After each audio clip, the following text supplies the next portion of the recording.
This is the Nintendo podcast by gogamego. I'm gogamego. This is episode 6, and let's get right into it. Let's start with some rumors. These are all from Nash Weedle over on X. And the first thing he says is he's starting to get information that some games that were going to come to Switch 1 are being moved exclusively to Switch 2. So there's no timeline for this, but that is interesting. That would show a kind of a changing of the guard from Switch 1 to Switch 2. Up next, all Metroid Prime games will arrive on Nintendo Switch. That's a lot of games. I'm not sure if I believe all that, but does that mean I'm going to get some Metroid Prime pinball? If so, hey, I'm all for it.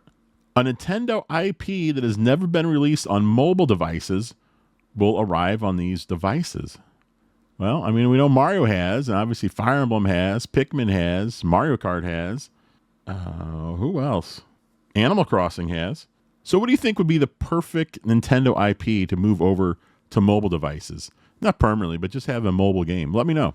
Also a rumor that a new Switch 2 model is on the way, but it's only minor internal changes. All right, we saw that with the Switch 1. Remember they updated the battery? There was nothing that was advertised or nothing on the box or anything. They just made an update to the system, and that was about it. Here's an interesting one about the camera. New rumor that the camera will get new updates. The Nintendo Switch 2 camera will receive new features. Avatars can be created that replace your image and reproduce your gestures through motion capture. Oh, that can be a lot of fun. It'll be useful for game chat, and games will be able to take advantage of it. And another thing is there a new wireless camera in the works? Switch 2 is prepared for wireless connection with a camera. It could be related to a future augmented reality feature. The quality and the frames per second of the camera capture can be selected. Even if we select a low range, the Switch 2 processes the image to increase the quality and give it greater smoothness of movement. This could be aimed at saving battery on the wireless camera. Now, this isn't the first time Nintendo would be taking advantage of AR. They did that back with the 3DS. I look forward to it. Hopefully this is true. All right, let's get on with the actual news. Nintendo this past week released an almost 5-minute animated video called Close to You. It showed a baby and a mom together in the baby's room. There's toys all over the place. And the mom got called away, and the toys started kind of moving around, and the baby's lost the pacifiers, trying to get it. Things are moving around. It's really weird. A lot of people thought maybe this had something to do with the upcoming Mario Galaxy movie because the baby kind of looked like a baby Rosalina. And other people pointed out that there was a Pikmin song in the background, so obviously it had to be Pikmin related. And they were right. It was, because the next day, Nintendo showed the exact same video, except this time there were Pikmin in it. Before it was completely missing all the Pikmin. Everything was moving on its own, but now the Pikmin were there. And so you got to see everything. But this isn't leading to a game, or it's not leading to a movie. It turns out Nintendo was just showing off their studio. They're going to be making, I guess, more shorts like this. And so they just use this as a vehicle to kind of advertise what's going on. It was really well done. Hopefully we'll see more of this kind of stuff. Mina the Hollower has been delayed from October 31st. No word yet on when it'll be out. Actually, it's Yacht Club Games, the developer of Shovel Knight, is making this. And it sounded like it wasn't going to be that big of a delay, but they didn't give a new date. There is a demo of this on the eShop if you want to go check it out. The description is: explore a vast world filled with pixel-perfect graphics, masterful gameplay, beastly bosses, and infectious music. I have played part of the demo. I need to go through and play it all, but it seemed pretty cool, so hopefully this delay is not too long. Sonic Racing Crossworld's Minecraft pack came out on October 8th. Steve, Alex, and Creeper have all arrived via paid DLC. Also includes a machine and one course. There is, as of this recording, a Minecraft festival going on. I have tried the DLC with all three. The course is really cool. The machine, it's Minecraft. It's just like a box. So that's nothing cool looking, but the actual course is very nice. Glad to have this DLC out. The game Gnaw has been announced for Nintendo Switch and launching sometime in 2026. It's an action platformer. The description is a Metroidvania Explore a pre-apocalyptic saurian civilization hurtling towards self-annihilation. Man, that sounds terrible. Meet strange characters, fight off twisted critters, and rescue your beloved city from extinction. This has some really nice art design. It's actually pretty beautiful. There is no demo for Switch, of course. It's kind of early, but there is a demo on Steam if you want to get an early look. There's this company called Circana, and they have released some Switch 2 sales updates for US only. The Switch 2 was number one in August, sold 2.4 million units in 3 months, and it's 5% ahead of the PS4, which was a previous record holder, time aligned, and 77% ahead of the Switch, time aligned. So the Switch 2 just keeps rolling along here. It's doing great. We got an update to the Super Nintendo NSO app. We got Mario and Wario, Bubsy in Claws Encountered of the Third Kind. Oh man, that's what a terrible name. And Fatal Fury Special. In my opinion, Mario and Wario is the big game here. Switch 2 mouse controls are required, as the original game required mouse controls. It's a puzzle game, previously only released in Japan, and it's kind of similar to the Mario vs. Donkey Kong type games. In this one, Mario or who was it, Peach and I think Yoshi, they get a bucket stuck on their head, and they can't see where they're walking, so you have to kind of guide them with a mouse. And it's actually a really fun game. I did a video on it. Liked it quite a bit. I can't wait to see more. But I can see why in the Mario vs. Donkey Kong games they changed the characters over to like little toys, because having a bucket on the head and wandering around, it's kind of a weird thing. But trust me, if you haven't played Mario and Wario, go check it out on the Super Nintendo NSO app. It is a lot of fun. Hey, and it gives you another reason to bust out the mouse controls on the Switch 2. Hey, I've got an update on the My Nintendo order I talked about last week. I had ordered a Super Mario Brothers, it's like a sign, a metallic sign with a base. I had gotten Super Mario Brothers 3 and 2 previously. This is the last one I needed. And Nintendo sent it out, and it went through UPS. I never got it. I called UPS. They said, "Oh, we lost it. You got to call the sender." So I called Nintendo, and like I said in the last episode, I talked to 3 different people, and I wasn't very impressed with the people I was talking to. They didn't seem to know what they were doing. There was a lot of commotion in the background, some whistling going on. I don't know what was going on. I don't know why you would have people doing that when you have other people talking on the phone. It's very strange. But the third guy I talked to said that he sent out a new order for me. And yes, I did get it this week. So, hey, it was a little goofy, but they got the job done, and I got my Nintendo reward. So thank you very much. All right, let's get into some new releases. We have Yooka Replay for Switch 2. It's $30 on sale for $21. According to the description, this is the definitive remastered and enhanced version of the 3D indie platforming collectathon darling. How about that? More beautiful than ever, new and improved challenges, new collectible currency, and revised controls and camera. Let me know if you're going to pick this up. I'm not grabbing it just yet. I might wait for a sale on that one. Little Nightmares 3, Switch 1 and Switch 2, both $40. I haven't played the first two, so I'm not going to get this one yet. Maybe at some point I'll try the first one and see how it goes. Ropoco for Nintendo Switch 1. Now, I mentioned this last week. I got it confused. I thought it was coming out last week. It's actually this week. It's $11. This is that text adventure from a computer from like 1983. I don't even remember the computer name. Never heard of it before. But it looks interesting. A lot of guts putting a text adventure on the Switch. It does have some graphics now, but when you see it, it's definitely, you can tell it's definitely still a text adventure. Super Mining Mechs for Switch 1, $10. It's on sale for $8. I played the original Mining Mechs. It was fantastic. I loved it. I finished the game. I wanted to play more, and now we got Super Mining Mechs, so I can't wait to play it. I've already bought it. Just looking for some time to play. Lost in Fantaland, Switch 1. Description. Lost in Fantaland is a rogue-like game with deck building at its core. $15. It kind of, when you look at it, the graphics, it looks like an isometric board game. A cool look. Battle Suit Aces for Switch 1. $25 on sale for $22.50. Here's a description.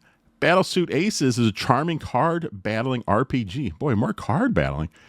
You'll recruit, befriend, and upgrade your mech pilots on a heartfelt hunt for fabled alien superweapons, the Relic Suits. This is made by the same team that made Battle Chef Brigade. If you remember that game, that was a lot of fun. It was back in the early days of the Switch. That alone makes me want to check this game out.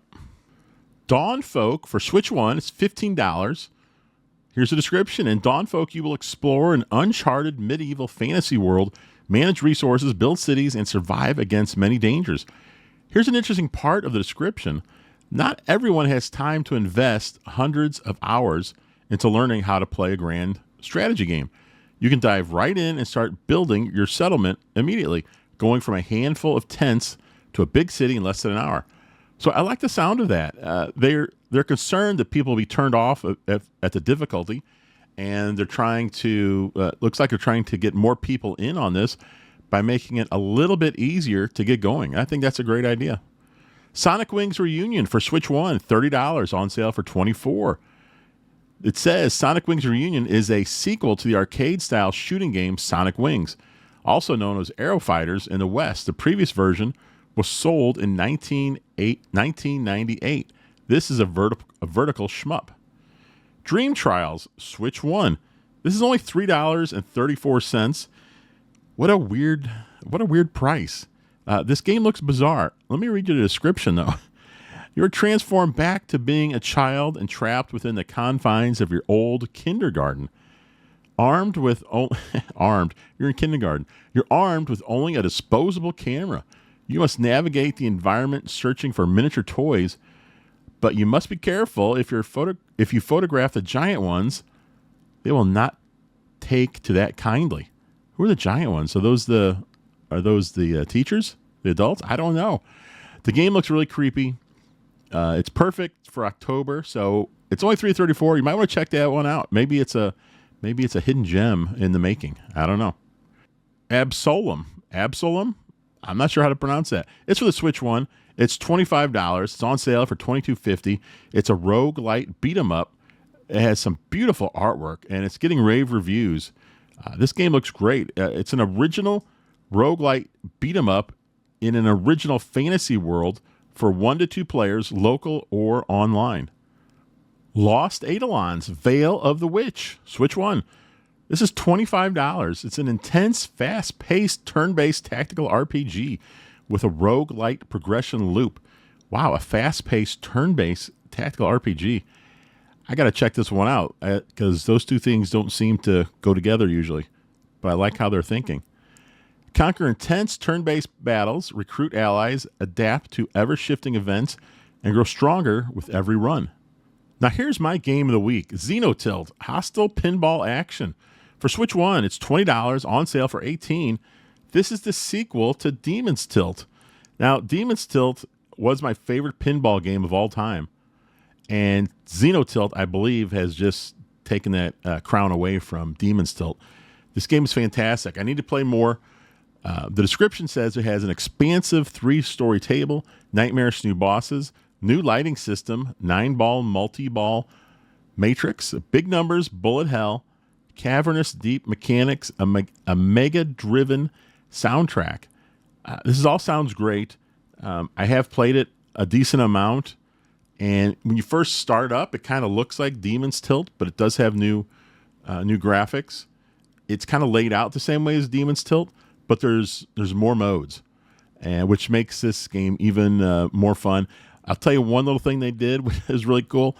When you cradle the ball with your flipper, you have turrets on each flipper, and if you have gained enough bullets, your flippers will start shooting at the enemies, which is cool because there's a lot of kind of like a shooter mentality here with like bullets raining down on you. That's just one little thing, but trust me, there's a lot more cool stuff in this game. Definitely check this one out. If you're into pinball, I would highly recommend buying this game.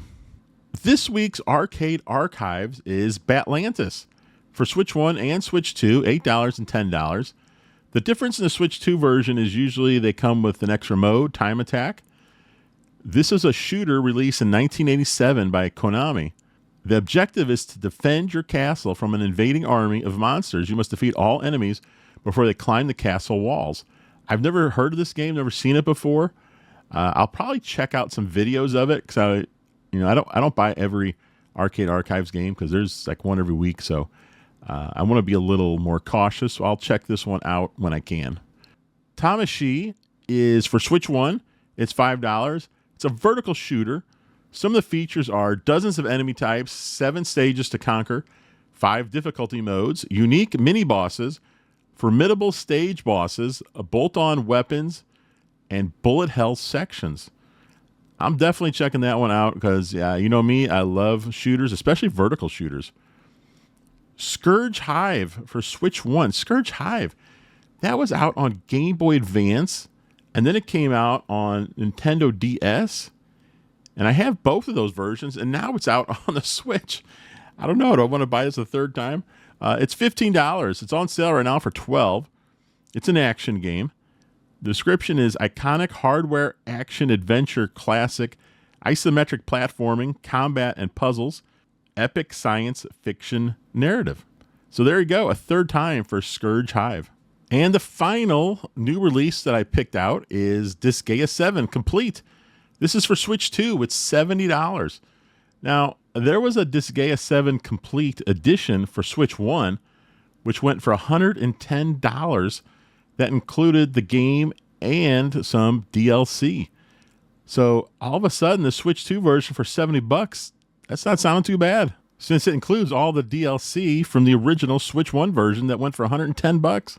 Time for some eShop deals. First up, Blaster Master Zero for Switch 1. It's $5, down from $10. Blazing Chrome for Switch 1, $4.24 from $17. That's a run and gun. Levelhead for Switch 1, $2 from $20. This is similar to Super Mario Maker.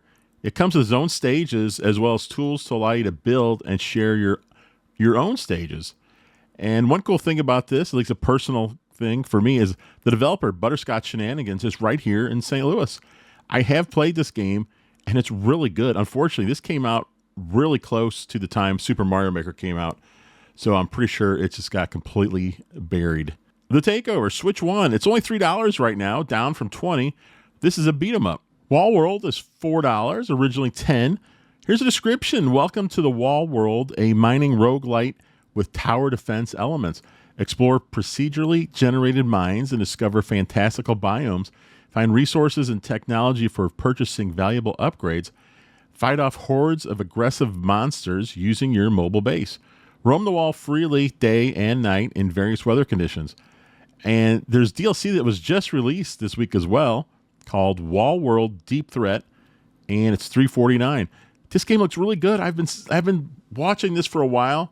You're like in this I don't know, mechanical robot thing hanging off the side of a wall. You can go mine into the wall. It just looks really good to me. I might finally have to grab this. It's only $4. Like I said, I've been looking at this for a long time. This might be the week for me. Blossom Tales for Switch 1 is $3.74, down from $15. This was an early Switch game, and if you like old 2D Zelda games, you're definitely going to like this one. Windjammers for Switch 1, $4.49, down from $15. This is an old Neo Geo arcade game. Windjammers is a fast-paced head-to-head arcade game where two players face off on a court and throw discs at the opponent's goal zone to score points. It's a lot of fun. I've played this. It's like a sports game, like a made-up sports game. It's definitely worth checking out, and I would highly recommend it. A Boy and His Blob, Switch 1, $9. This was $15. This is WayForward's reimagining of David Crane's NES classic. It's a side-scrolling puzzle platformer. In the game, players control a young boy as he works with the friendly blob to traverse environment, defeat enemies, solve puzzles using bravery, wit, and a few jelly beans. Now, also, there's another Boy and His Blob on this list.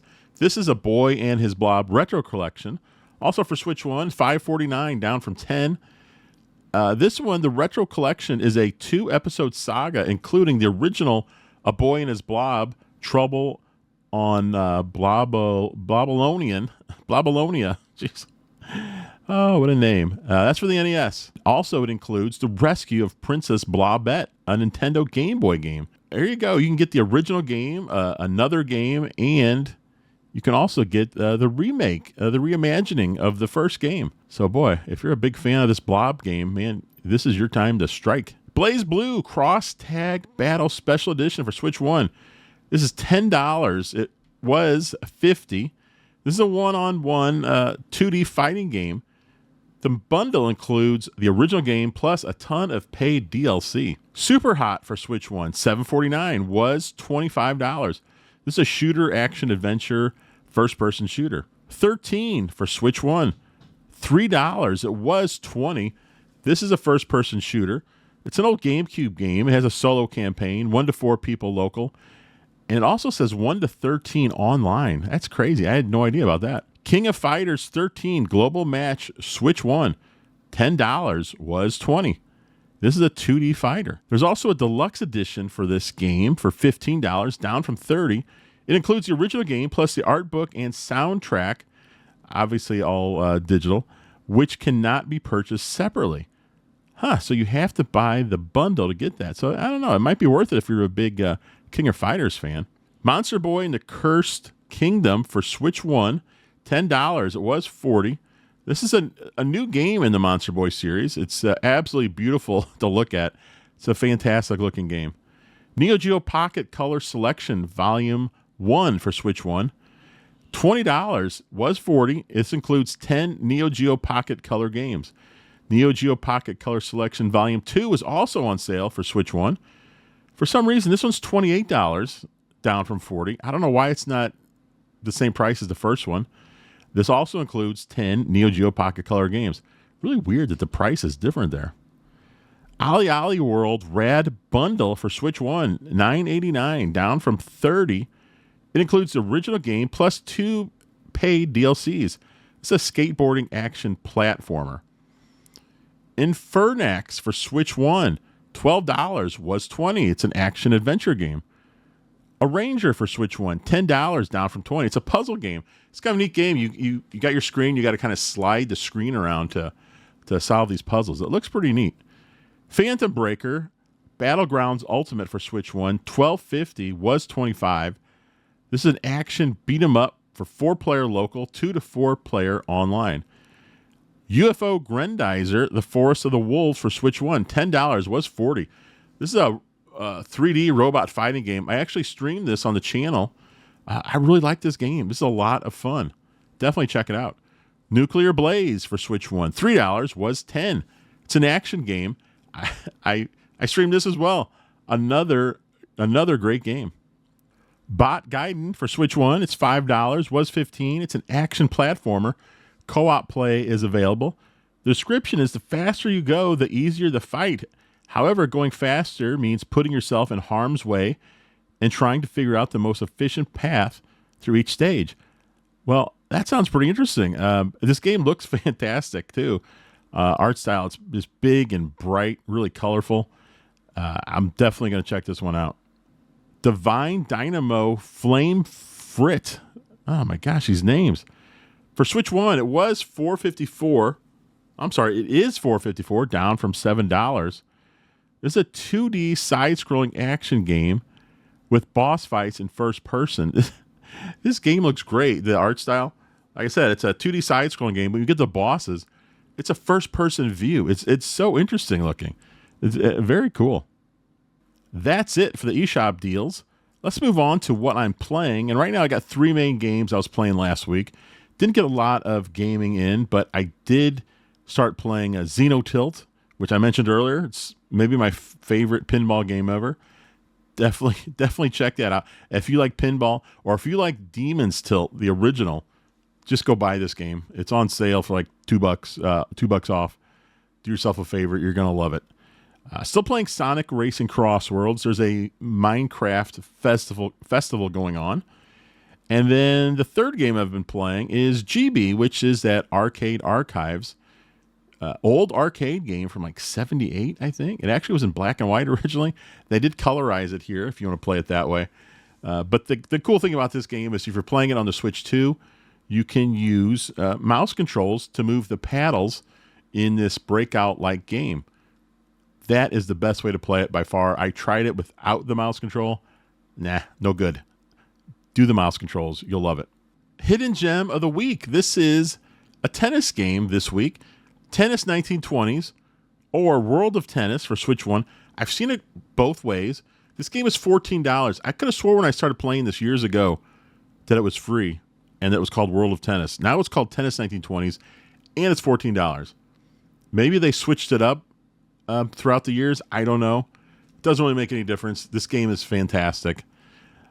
Here's some key features from the game description. Play with precision using Joy-Con or touch swipe controls.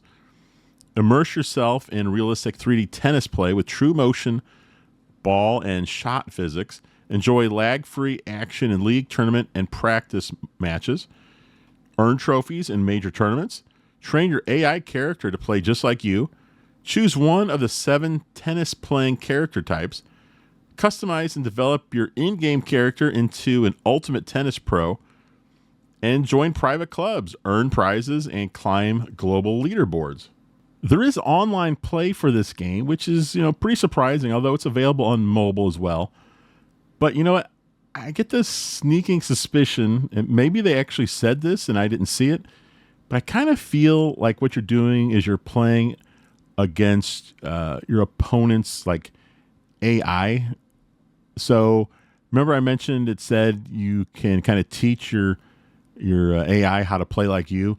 I think what's going on with these online matches is I think they're sending your AI character out in the wild to face people. That's what I think. I'm not 100% sure. I have no proof of it, but that's what it feels like. This game does not look good. I'll be honest. It looks pretty bad, actually. It's kind of goofy. It's got some strange music. But none of that matters because the gameplay is so good in this game. So what do I mean? It's the controls. I've never seen a tennis game that controls like this. You control your shot with the R stick. You control your player with the L stick. Now, the player kind of moves on his own a little bit. You can kind of control him. You can kind of shove him where you want to go. There's no problem there. So you can move him, but as the ball's coming towards you and you're moving towards it, you take your right stick and you want to place it. You move your little circle wherever you want on your opponent's side of the court. And then once the ball comes to you, you will automatically swing and you'll hit the ball right in that spot. There's nothing else like this. It's so accurate as to how you can place the ball. And the cool thing is there's none of this, different buttons for different shots. It's just you place your circle. That's where the shot's going to go as long as you can get your player over there to hit the ball. The thing is when you do that, this works so well. It's so relaxing. You're just, moving your player. You're moving that stick. And it feels so good.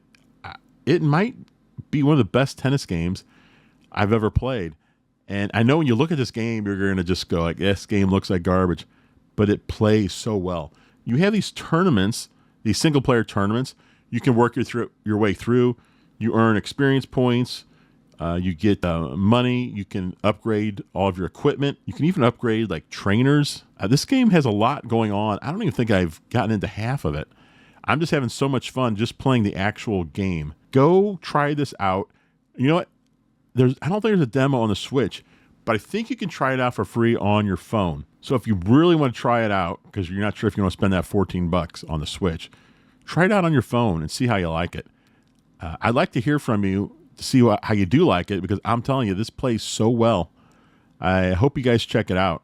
Let's move on over to the Japanese import game of the week. This week, it's Gachinko Tennis S. Now, unlike the last tennis game I just mentioned, this is bonkers. I mean, there is stuff flying around the screen. Sometimes it's actually hard to see where the ball is. I mean, part of the skill in playing this game is just finding the ball. It might not sound good, but the game is a lot of fun. There's two main modes. There's a mode where you do a tournament. You play several matches against your opponents. But the cool thing is you select 2 characters at the start of the game. And of course your opponent does the same. It's kind of like a fighting game where you can switch your players out back and forth as much as you want. And the reason why you want to do this is there's a stamina gauge. And also, you can pick players that are, say, you got someone really good at serving, someone really good at returning shots. Well, you can keep changing throughout the game to have whoever you want out there on the court right there. So they're taking advantage of their abilities. And the cool thing is the switching out happens so quickly. Like, the ball could be coming over the net already, and the ball could be almost on top of you. You can switch out, and the player comes in really fast, and you're still able to get the shot off. When you play these tournament modes, the more you win, the more challengers the more players you can unlock. And there's a lot of different tennis players here, and they're all quite different. I unlocked a skeleton pirate guy, and he's pretty awesome. I really like having him out there for one of my players. Another mode is knockout battles. This one, I think you play 25 players. You have to beat them all, one after the other, without losing. And you play in tiebreaker mode. So, in tennis, you have to get to six points, basically, first. That's what you do in this mode. It's very difficult. I don't know if I've gotten past 4 or 5 yet of these. So, yeah, it's a tough mode for sure. And there is different, I think there's 4 different difficulty levels in this game, which makes it nice. You can also choose between manual mode and auto mode, and that depends on your running. You can run yourself to the ball, or you can have the computer kind of control that, and you just worry on your shot if you prefer. I said before, there's a stamina gauge. There's also a spirit gauge. Now, as that one fills up, you're able to do these magic shots. You can have up to 9 shots, I think, banked. And then every time you use one, of course, it goes down by 1.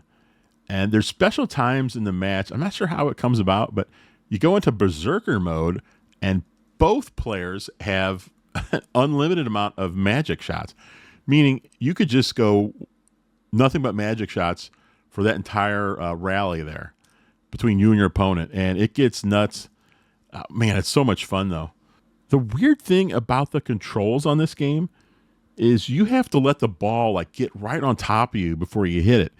If you hit the button too early, like you would in most tennis games, your player actually dives forward to try to hit the ball. So there's a lot of diving in this game. If you want to, you can just press the button a little bit early.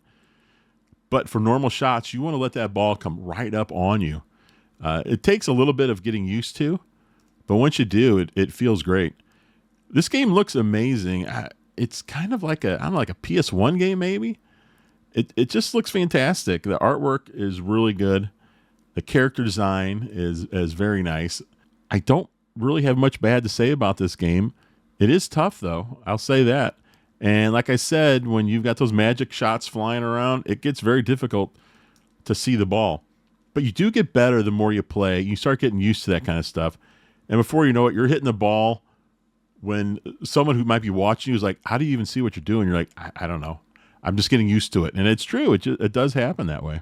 There's also recovery items that appear on the screen. Like on your side and your opponent's side of the court, you might see like a drink or a piece of sushi or something. And if you can get to that, it'll help build your stamina back up. But like I said, you can always switch your player out if you want, which to me is the big key feature of this game. I've never seen another game do that. Not a tennis game, a fighting game, yeah. And you can switch out as much as you want. Another cool feature of the game. I highly recommend this game. This game is completely different than the Hidden Gem of the Week game that we just talked about. This game is fast-paced and frantic. That other one is slow-paced and very calming. So depending on what you want, check these out. Again, I got this off the Japanese eShop. That's the only way to get it.